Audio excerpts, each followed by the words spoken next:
Shalom pemirsa, dimanapun Anda berada, adalah suatu sukacita kita dapat kembali bertemu untuk mempelajari kebenaran firman-Nya melalui pelajaran sekolah sahabat kita, di mana sepanjang satu kuartal ini kita akan membahas bersama-sama melalui buku Matius.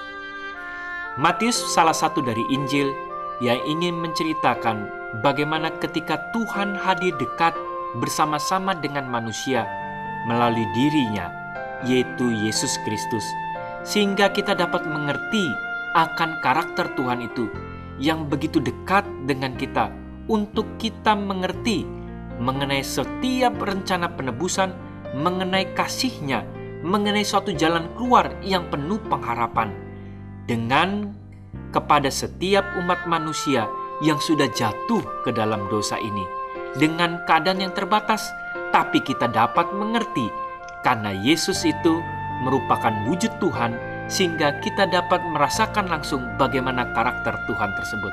Untuk itulah kita akan belajar bersama-sama pada pertemuan kita kali ini.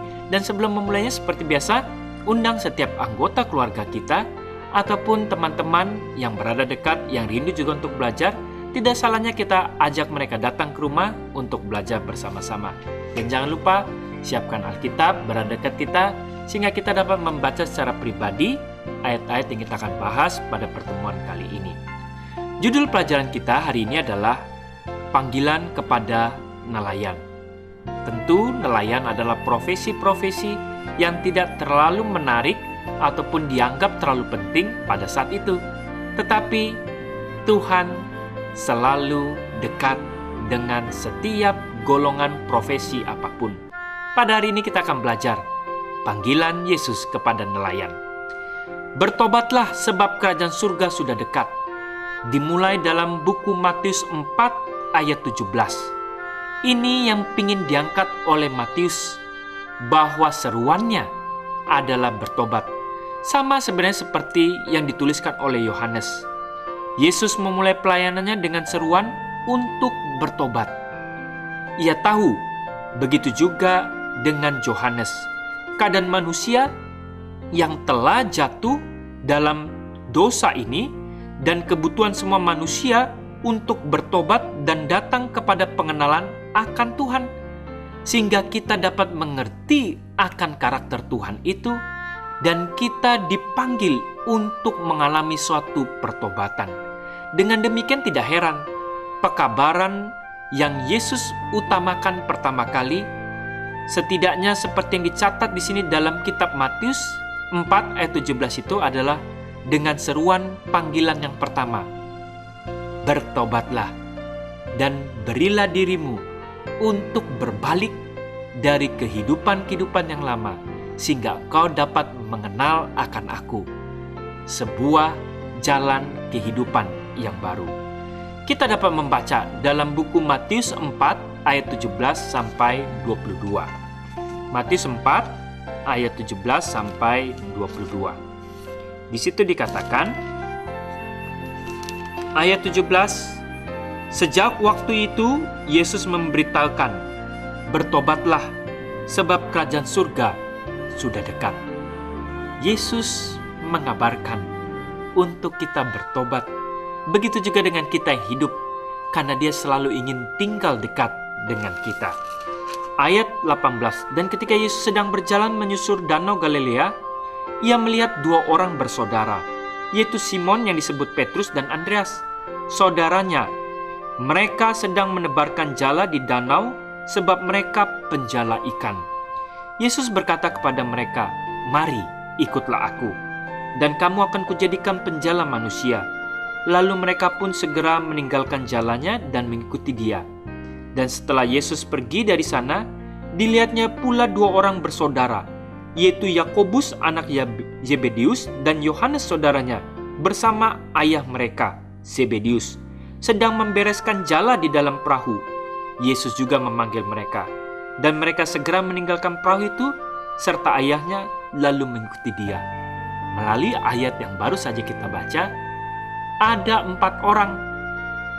2 orang yang pertama bersaudara, dan 2 orang yang kedua bersaudara juga.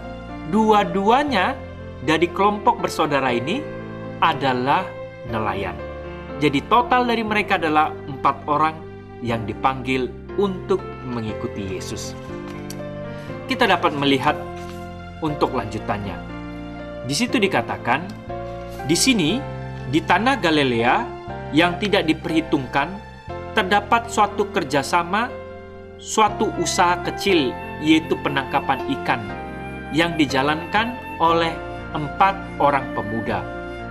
2 pasang bersaudara.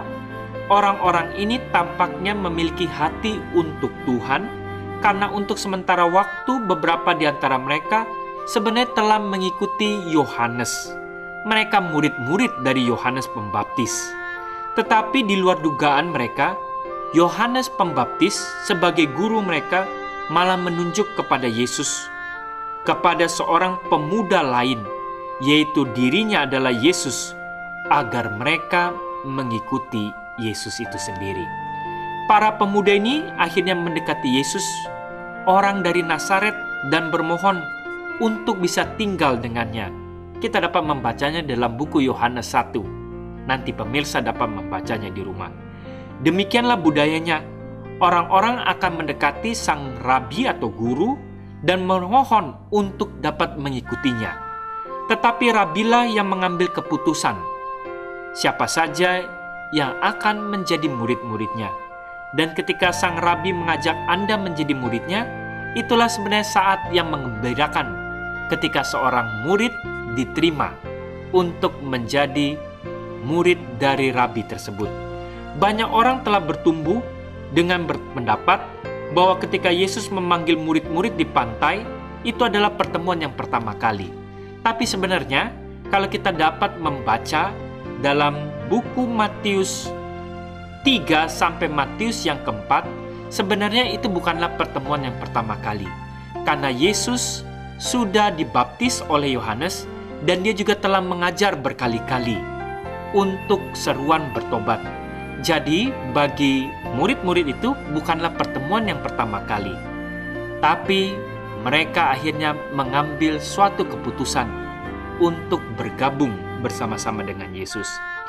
Yesus memilih nelayan yang tidak berpendidikan karena mereka tidak sekolah dalam tradisi atau istiadat yang salah pada zaman itu.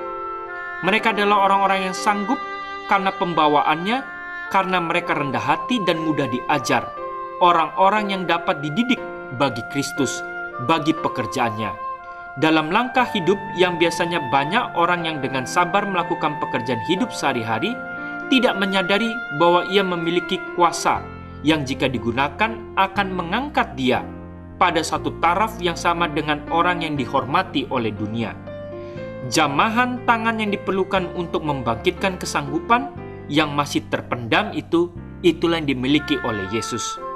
Orang seperti itulah yang dipanggil Tuhan untuk menjadi teman pengerjanya, yang diberikan Tuhan kepada mereka itu kesempatan bergaul dengan Dia. Bagaimana sebenarnya dengan kita?